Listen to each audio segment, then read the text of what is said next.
이 시간 우리에게 주시는 하나님의 말씀은 레위기 8장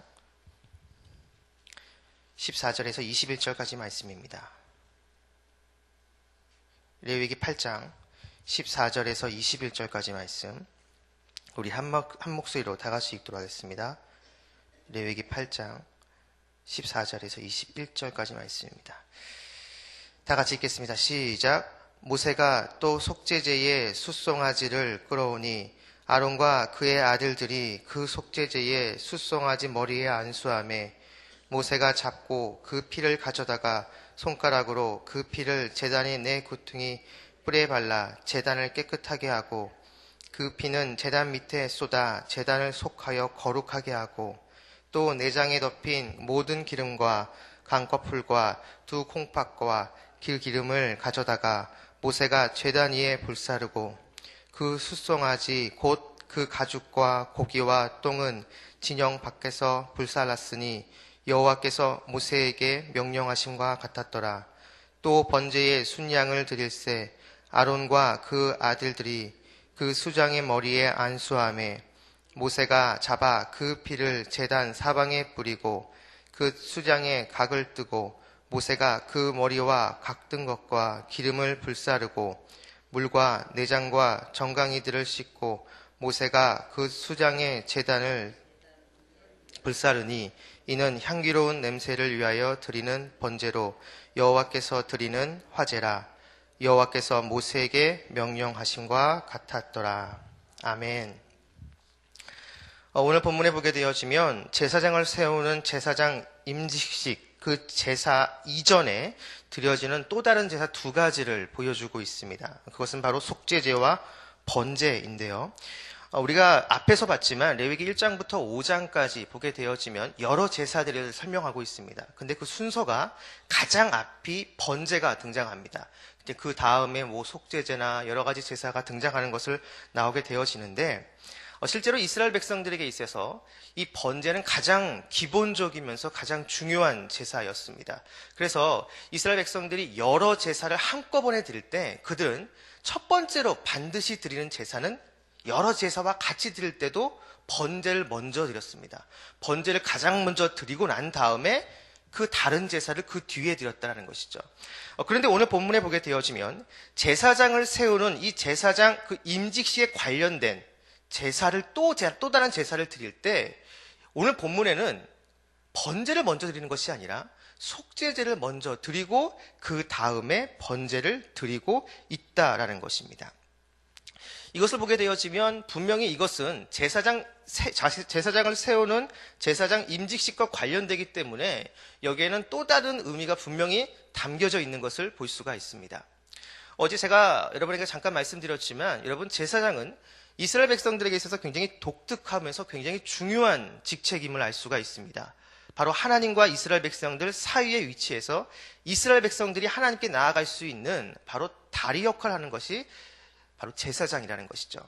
그렇기 때문에 여러분, 제사장들은 죄를 지어서는 안 됩니다. 하지만 연약하기 때문에, 인간이기 때문에 때로는 죄악 가운데 넘어질 수 있는 존재도 제사장이었죠. 그러면 죄를 지었을 경우 그 제사장은 어떻게 해야 되는가? 그걸 반드시 인식을 하고 모든 죄, 자기가 지은 그 모든 죄에 대해서 철저하게 회개하며 죄를 속하는 속죄제를 드려야 했습니다. 바로 그렇기 때문에 오늘 보게 되어지면 여러 제사들을 동시에 드리는 그 가운데 원래 이스라엘 백성들이 했던 것처럼 번제를 먼저 드리는 것이 아니라 속죄제를 먼저 드리고 그 다음에 번제를 드리는 이유가 바로 여기에 있다는 것이죠. 이제 이스라엘 백성들을 위한 제사장을 세우는 이제 임직식이 시작됩니다. 그래서 원래대로 한다면 여러 제사들이 같이 드려지니까 원래 방법대로 번제를 먼저 드려야 되는데 그렇게 하지 않고 이제 세워지는 그 제사장, 혹시라도 드러나지 않았을 그 죄를 철저하게 속하기 위해서 먼저 속죄제를 드렸다는 것이죠. 속죄제를 드려서 제사장, 이제 곧 세워지는 그 제사장의 죄를 철저하게 속한 다음에 그 다음에 다른 제사를 드리기 시작했다라는 겁니다. 그런 의미에서 속죄제를 먼저 드리고 그리고 번제를 드렸다라는 것이죠. 여러분, 그 다음에 이제 번제가 드려집니다. 속죄제를 드리고 그 다음에 번제가 드려지는데, 여러분, 이 번제의 의미는 여러분이 아시는 것처럼 여러분 재물을 완벽하게 다 태워서 하나님께 올려드리는 것이 번제입니다. 그렇기 때문에 이 번제의 의미는 어떠한 전적인 헌신이나 하나님께 감사를 의미하는 것이 이 번제라는 것이죠. 그러니까 먼저 속죄제를 드려서 제사장은 자기의 드러나지 않은 모든 죄를 철저하게 속한 다음에 그 다음에 번제를 드려서 이제 자기가 맡게 될 그 제사장직에 대한 철저한 전적인 헌신과 하나님께 대한 감사를 표현하고 있다라는 것이죠. 그래서 이 제사장 임직식에 나타나는 이 제사의 순서, 원래는 모든 제사에서 번제를 먼저 처음에 드리지만 그렇게 하지 않고 제사장이 그만큼 중요하기 때문에 속죄제를 먼저 드리고 그 다음에 번제를 드려지고 있다라는 것입니다. 개인적으로 저는 이 부분을 묵상하는 가운데 이 순서, 속죄제와 번제의 이 순서를 지금의 우리들의 표현으로 새롭게 정리할 수 있을 것 같다라고 생각을 했습니다. 그렇다면 이거를 어떻게 우리말로 다르게 표현할 수 있는가? 속죄제는 바로 주님을 향한 방향 설정으로, 그리고 번제는 사명에 대한 열정과 헌신으로 우리말로 이렇게 새롭게 바꿔볼 수가 있다는 것이죠. 속죄제는 여러분이 잘 아시는 것처럼 죄를 속하는 것입니다. 그렇다면 여러분, 죄가 무엇일까요? 죄. 여러 가지로 정의할 수 있겠죠. 그런데 죄는 간단하게 얘기하면, 그리고 죄의 본질에 대해서 얘기한다면 하나님보다는 나 자신을 더 앞세우는 겁니다. 하나님 뜻보다는 나의 뜻을 더 앞세우고 하나님이 원하는 것보다는 내가 바라고 원하는 것을 더 앞세우는 것, 철저하게 자기 중심으로 사는 것, 여러분 바로 그것이 죄의 본질이라는 것이죠. 그렇다면 속죄제는 죄를 속한다고 했습니다. 그렇다면 죄의 본질이 하나님보다는 나를 더 앞세우는 것이라고 한다면 여러분, 이 속죄제는 죄를 속하는 것이기 때문에 이렇게 새롭게 바꿔볼 수가 있다라는 것이죠. 속죄제는 지금까지 내 인생의 방향이 철저하게 나 자신, 내 욕구나 내 바람을 향하는 그러한 모습, 그러한 방향이었다면 그 속죄제는 이제는 철저하게 그 방향이, 내 인생의 방향이 나 자신이 아니라 하나님께로 향하게 만드는 그 방향을 재설정하는 것, 속죄제를 이렇게 우리식으로 새롭게 바꿔볼 수가 있다라는 것이죠.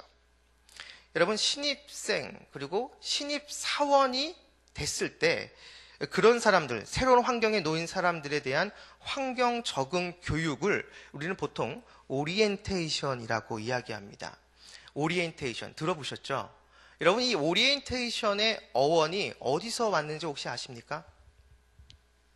오리엔테이션이 여러분 원래 그 유럽에서, 중세 유럽에서 교회마다 설교단의 방향을 저기 동쪽인 예루살렘으로 놓았던 것에서 기원합니다. 그러니까 일종의 방향 설정이라는 것이죠.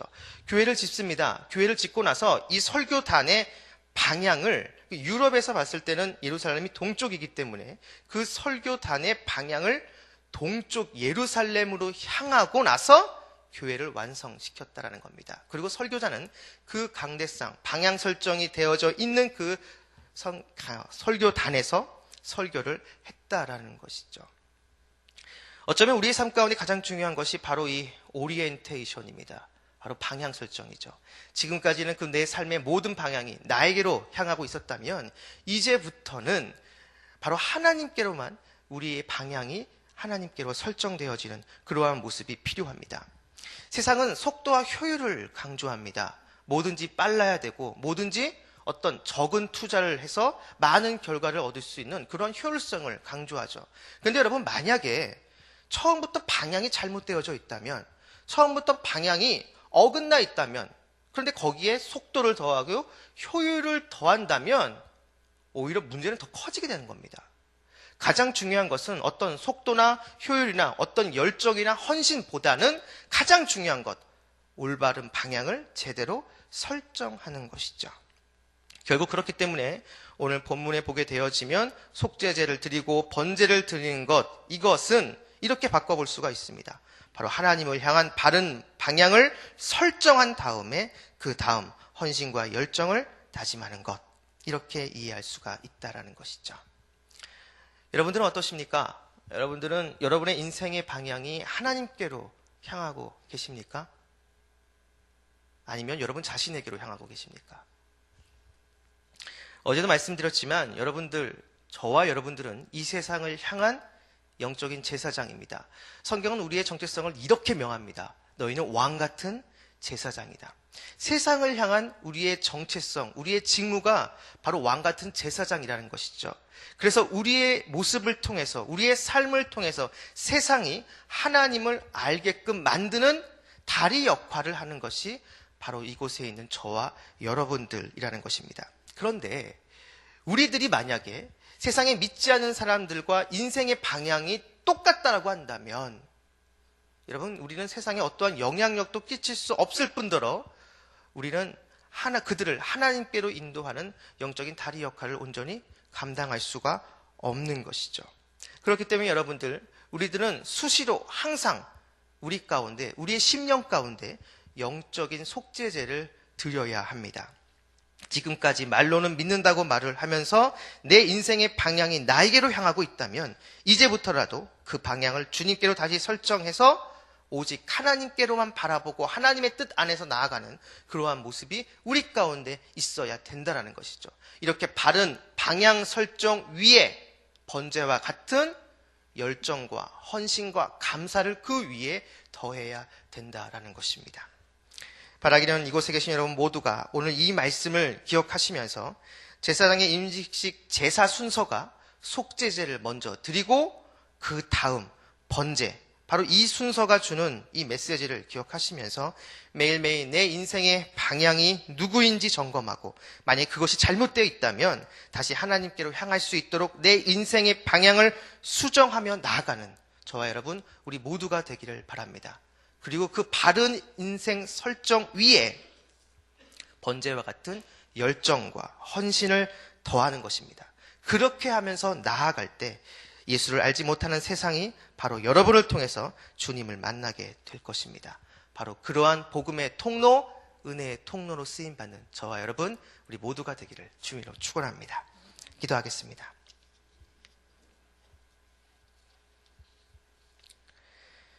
사랑이 많으신 아버지 하나님, 우리의 인생의 방향을 주님께로만 맞춰질 수 있도록 주님 도와주시옵소서. 세상은 돈과 권력과 명예를 이야기합니다. 그러나 예수 그리스도 안에 있는 하나님의 자녀, 하나님의 백성이 된 저희들은 그러한 세상의 소리에 귀를 기울이는 것이 아니라 우리의 시선과 우리의 귀와 우리의 그 모든 감각이 오직 주님께로만 맞춰지고 주님이 말씀하시면 그 말씀에 순종할 수 있는 세상과 구별된 하나님의 거룩한 백성으로 매일매일 우리를 새롭게 하여 주시옵소서. 감사드리며 예수님의 이름으로 기도했습니다. 아멘. 오늘 공동기도문은 교육입니다. 10년, 20년, 아니 주님 재림하실 때까지 내다보며 다음 세대를 사랑으로 품고 세워가게 하옵소서.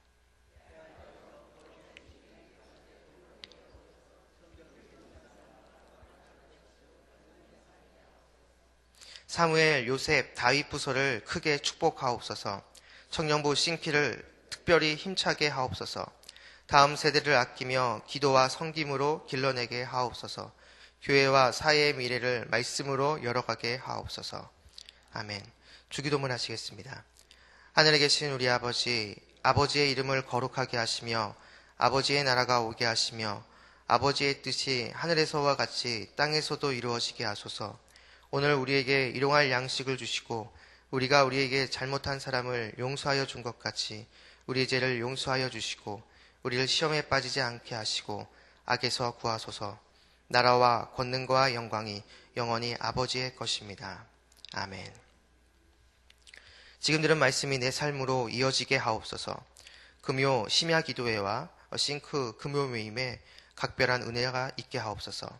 내일 진행되어지는 카이로스 정기 연주회를 축복하옵소서.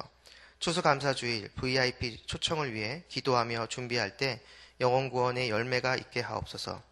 27일에 있는 성경필사 전시회를 축복하옵소서. 한국교회가 세상의 회개를 촉구하는 선지자적 사명과 함께 민족의 죄를 끌어안고 기도하는 제사장의 직무를 잘 감당하게 하옵소서. 위기 가운데 있는 나라와 민족을 긍휼히 여겨 주옵소서. 지혜와 용기를 주사 우리나라가 새롭게 거듭나는 전화위복의 기회가 되게 하옵소서. 이 모든 기도 제목과 이 새벽 여러분이 가지고 나온 개인의 기도 제목을 놓고 이 시간 다 함께 기도하시겠습니다. 기도하겠습니다. 하나님 감사합니다.